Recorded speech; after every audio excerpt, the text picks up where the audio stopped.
An Alabama inmate on Thursday won a reprieve just hours before a scheduled lethal injection after the Supreme Court said the state must allow his personal pastor in the death chamber. Willie B. Smith III, 51, had been scheduled for execution on Thursday night at Holman Correctional Facility for the 1991 murder of 22-year-old Sharma Ruth Johnson in Birmingham. The victim was the sister of a police detective. The lethal injection was called off by Alabama after justices maintained an injunction issued by the 11th Circuit Court of Appeals saying he could not be executed without his pastor. Alabama has maintained that non-prison staff should not be in the room for security. Department of Corrections spokeswoman Samantha Rose said the execution would not proceed given that Willie Smith is sentenced to death, and his last wish is to have his pastor with him as he dies. Justice Elena Kagan wrote, claiming that the state could take any number of measures to make sure that a clergy member will act responsibly during an execution. Alabama has not carried its burden of showing that the exclusion of all clergy members from the execution chamber is necessary to ensure prison security, so the state cannot now execute Smith without his pastor present, to ease what Smith calls the transition between the worlds of the living. Kagan said Smith's request was protected under the Religious Land Use and Institutionalized Person. The exact voting result was not clear, but at least one conservative,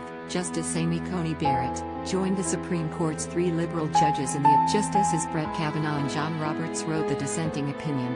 Share this article. Share the case was the latest in a series of legal fights over personal spiritual advisors at The court in 2019 halted the execution of a Texas inmate who claimed his religious freedom would be violated if his Buddhist spiritual advisor wasn't allowed to be in the death. Justice Brett Kavanaugh suggested in a dissent at the time that states that want to avoid litigation on the issue should figure out a way to allow spiritual advisors into the execution room, as other states and the federal government have done. Justices Samuel Alito and Neil Gorsuch did not disclose how they voted, but both would have had to side with Kavanaugh, John Roberts, and Clarence Thomas for the execution to proceed. Alabama Attorney General Steve Marshall did not immediately comment on the decision to cancel the leave. After the execution was canceled, Smith was taken from a holding cell by the execution chamber back to his cell on death row, a prison spokeswoman. Smith had sought to allow his spiritual advisor, Pastor Robert Wiley, in the execution chamber, something the state did. Mr. Smith pled that he believes that the point of transition between life and death is important, and that having his spiritual advisor physically present at that moment is integral to his faith,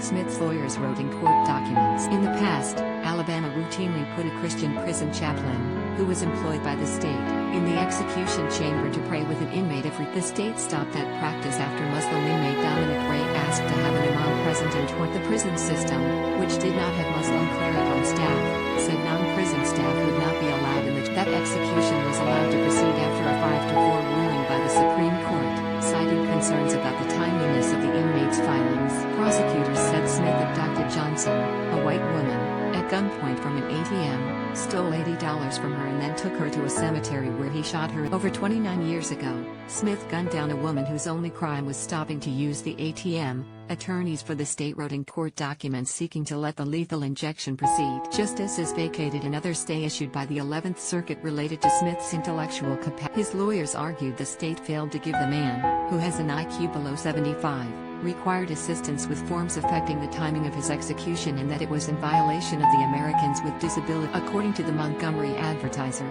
Smith had not had an in-person visit with any lawyer or been assessed by any expert witness to support his clemency since March due to the coronavirus pandemic. The Alabama Attorney General's office in court filings disputed that Smith is disabled and called it a last-minute delay. Eric Grasbach of the conservative Becket Fund for Religious Liberty praised the Daisy Sun on Smith's execution to dub, "If Willie Smith has to leave this room, he shouldn't have to leave it all alone." Grasbach said prisoners should be allowed to make peace with their maker in their fight. If the execution had gone forward, it would have been the first by a state in 2021 and one of the few at the state level since the start of the COVID-19 pandemic last year. According to the Death Penalty Information Center, no state has had an execution since last. During the Donald Trump administration, a 17-year moratorium on federal executions was lifted in July 2019. By December, the Trump White House had executed more people than the other states that still carry out federal executions. There were 13 federal executions in total during his presidency, including 3 in the final 2 weeks of his administration. It is unclear how Alabama will act next in Smith's